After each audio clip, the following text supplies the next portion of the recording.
That, you know, it made a lot of Ghanaians who were born abroad, who had never been, afraid to come to Ghana because they're like, yo, it's a punishment. But we were showing them that, wow, this is a good time. Like, you should wish to be here. Yeah. And I think that once we started showing our own Ghanaians that you should wish to be here, some of our other friends who are non-Ghanaians are like, whoa, I want to come too. I got a passport. Can I come? And we're like, absolutely, you can come. And you know, they started to bring their friends, and those friends started to bring additional friends, and then you know, it got bigger and bigger. Well, I mean, there is some special market. It's about there, right? So even like people come to Ghana and not having nothing to connect to or nothing to really feel like they're a part of like who we are as African people. So I feel like this is like a healthy bridge for people to be like, okay, cool, I came to Africa, I had a great time. Let me find out more. Right, let me learn more about what's going on down here. Let me actually take the time to understand these people and see who they are, because we are the same. You know what I mean, so I think that's why this is so healthy, and that's why it was so like sought after, because it was a big need. For me, I felt the first year. I think 2019. That's what you feel 2019. I mean, look, all of them were like, wow, you guys got something crazy. Look, all right, so actually, let's say 2018 was the year I was like, wow. You know, we have something, because that 4,600 people number went to 12,500, and that's almost, you know, 3 times what we anticipated in the first year. I mean, you know, it's almost 5 times what we anticipated in the first year, right? So for us, that is when we knew that, wow, we really have something here. We should, you know, and that year also a lot of celebrities came to Afrochella in 2018. But the third year for me is what said, wow, like this, it went up to 16,500 people.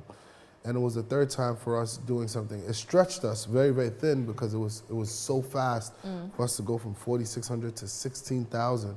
But, you know, we realized that a lot of the people that came in 2017 came in 2018, and they brought more people in 2019. I'm like, wow, these people are really coming back. So we have something that's going to last forever. After the third year, we knew that. The fourth year, after the pandemic? Yeah, the pandemic happened. Yeah. But people were still willing for us to announce, reaching out to us like, what can we do? Can we come? Can we come? Can we come?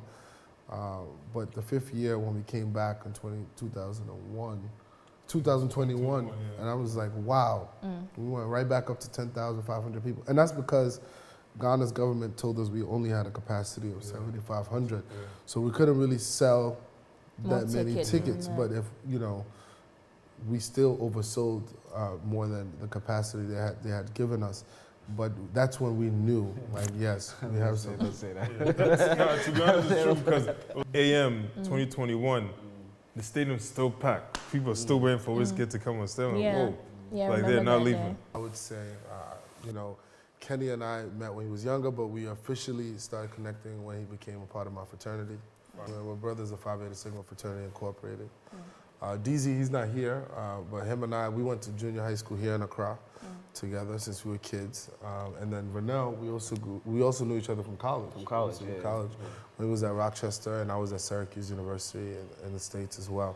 What was it, like, I think class 6 in JSS together before I went back to the US. We all came up together, so I mean, when we all moved down to Ghana, we linked up. Funny enough, like it was before Afrochella, we met at Bamboo, my spot. Yeah. So like, everybody came together and just like, I mean, this is where we are right now.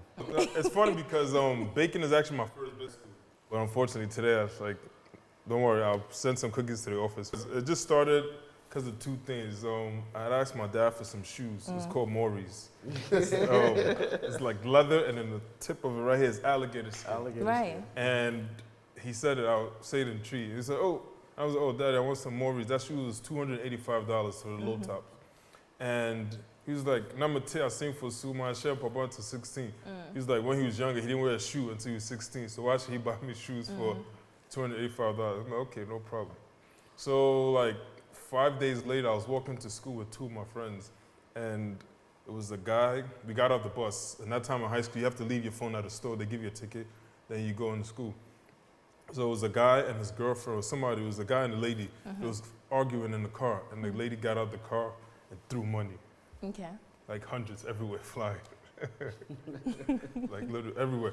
So the other people got off the bus and it was going, and so we ran to get the money. So I took 900. Right after school, I bought the shoes. Right. Right after school, I bought the Maurice. I was like, wow, this feels good. Right. Stepping in the Maurice. The next day, I come to school, Maurice. Oh, how can I keep this up? Yeah. Then I was, that time was no Google. It was Google, but it wasn't famous, Yahoo. Then I was looking up how to bake cookies, like literally. So then I searched it and I tried it. Then I asked my mom if she could help me. Then for a month, I was baking the cookies, giving out for free in school. Okay. A sample. Let them. They was, this is good. This is good. Like, this is gonna work. So then I started baking it, 3 cookies for $1. Then I'm like, I got the people. Right. Now let me reduce it. Right. Make 2 cookies and make it smaller, so they'll buy more. So then I just started. So I did it for 3.5 years in high school. So every day I was making $75. So then. Oh, that's good money. Yeah. So then after that, yeah, just 14. But I think that's how like I have more passion to do business and whatnot. I just started real young. 'Cause I wanted to be a scientist, but I failed chemistry, so that was out. So then I had to find a plan B. But thank God the plan B worked. In '95, my father sent us back to Ghana. He wanted us to really get a feel of his culture. I lived in Medina in '95. How old were you? Yeah, I was 7. Okay. So it was my first time in Ghana. I didn't know anything about Ghana. I didn't even know the family I had here.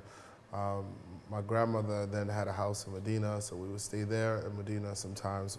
My other brother stayed in what was the North Carnation, so we would go back and forth between both of the houses. So living in Ghana was interesting. I got to go to school here as well. I met some people. It was very different from going to school in the U.S. And I can remember vividly, I really didn't like it because I felt like I was being punished. My family wasn't here, my mom, some of my siblings weren't here. We couldn't go to the corner store and get cookies or ice cream like that, So it was a really, we really got to immerse ourselves into Ghana. And in hindsight, that was one of the best and most consequential experiences I've ever had because it taught me so much about what I do today, and I can appreciate it now that I can be in any part of Ghana and I feel very comfortably at home. So I often, I think it was 2 years ago, I really thank my dad for him, making that decision for us at that time. In 2001, I returned back to the U.S., started junior high school, went to high school. My parents own a restaurant in New York City called the Accra Restaurant. We fed a lot of presidents. Yeah, Accra Restaurant, 36 years now. A very big staple of Ghanaian food in the U.S. And we worked at the restaurant. My dad, he wasn't into spoiling us. He really wanted us to kind of be able to kind of like really, really appreciate what it was to work. Because when he came to the U.S., there weren't any African restaurants in the Bronx. He was one of the first to actually open that kind of business there. So we worked for him until I couldn't wait to leave. I went to Syracuse University. It was about 4 hours away from New York City, and the rest is history. I think in college is when I started to kind of get, at that time I had been away from Ghana for some years, and I started to get the longing to want to come back, to want to reconnect back, because that's when you start to realize your identity and identify yourself as a person in the community, and what does that mean for you. So that's when I started coming back to Ghana. Kenny was actually, finishing college. He also moved back to Ghana. He decided to come here and work as well. And, we wanted our opportunity to bring more people from the U.S. because when we came to Ghana, it was the in it people, like all the people from London, and, they were taking over. And we wanted to, bring some of our friends from the U.S. and give them an opportunity to kind of see the beauty of our country as well. So pretty much that's my story, I think, in a nutshell. I grew up like as a creative, but I grew up in a typical Ghanaian home where my father's an engineer, my mom's like working in Makola, doing her thing. So I was forced to be like an engineer, you know what I mean? So I'm like, okay, cool, I can do it. So I tried my best. I was like, failing most of my classes, but yes, I did get my degree and I finally passed it, right? But then I always had this urge to also still be an artist, right? Or create certain things or work with certain things around the creative field. So I ended up, funny stories, like when I was even high school, I used to cut hair. Right? So I was a barber. That's also another form of like creating, trying to feed into that energy. So when I moved back to Ghana, Abdul linked up, Kenny linked up, and everybody was out here. And I was like, oh wow! So Abdul came up with the idea. Was like, yo, let's do these events and stuff. I was like, yo, I'm down. I mean, so whatever efforts that I could put on there, I'm with it. Told me, come to Ghana, come to Ghana. I actually came to Ghana in 1997. Then I went back. 2001, I came back. 2011, I'm like, hey, this is what's going on in Ghana. Because the whole time I thought my parents are broke. Like, hey, Ghana's nice. But I went back in 2014. After grad school, 2 of my classmates were Chinese, so they moved to Ghana. I'm like, what they come to do in Ghana? They was like, oh, their parents are here. So I'm like, so I came with them in June 2014. Then I went back. I'm like, if they don't speak the language, they don't speak nothing. It was their first time here. But if they could do it, I could come. So then I went back to the US, put all my things in my car, and I told my dad, oh, I'm coming to Ghana, I'm going to move. He said, okay. Then I moved here October In this 2014. Okay. Then that December, Abdul, everybody was in Ghana too. So like, you know what? Oh, this is nice. We was having fun. Then 2015, I came up with like, oh, let's have an event. Did an event. December 26, 2015, at Shiny Beach, Nungwa, flopped. Even the main artist didn't. So. We probably be a civil engineer. So, I mean, yeah, that's my trade. That's what I do. So, I mean, I also have a lot of passion in it. I mean, so I still do a lot of like different projects around construction in Ghana. Right. Abdul, even the first time we met, when Abdul came to Ghana, we were staying at, I have this also thing called Bamboo House, which is a vacation rental for work people. Number one Airbnb. Give it to me. Right. Number one Airbnb. So, Ghana. He really is the number one. Airbnb. So, Right. when a lot of people come to Ghana, most of the diasporas that come to Ghana, I'm hosting You them hook right now. them So up. even right now, when I'm looking at my phone, there's somebody checking in Business. right now. Right. So it's like a lot of people coming from outside. When they come outside, they stay at my place. So that's what I do: real estate and civil stuff. I'm a project manager. As I mentioned before, I used to work for the #1 cancer hospital in the world. I don't want to say their name, but I used to work for them. If you Google them, you'll find them. Okay. I was a project manager for them. I used to manage 6 centers, and my job was to bring in any other pharmaceutical companies to come and run feasibilities into their office. And right now, I work for a pharmaceutical company, one of the top pharmaceutical companies, and I manage cancer trials. I manage sites over 200 sites in 80 countries around the world.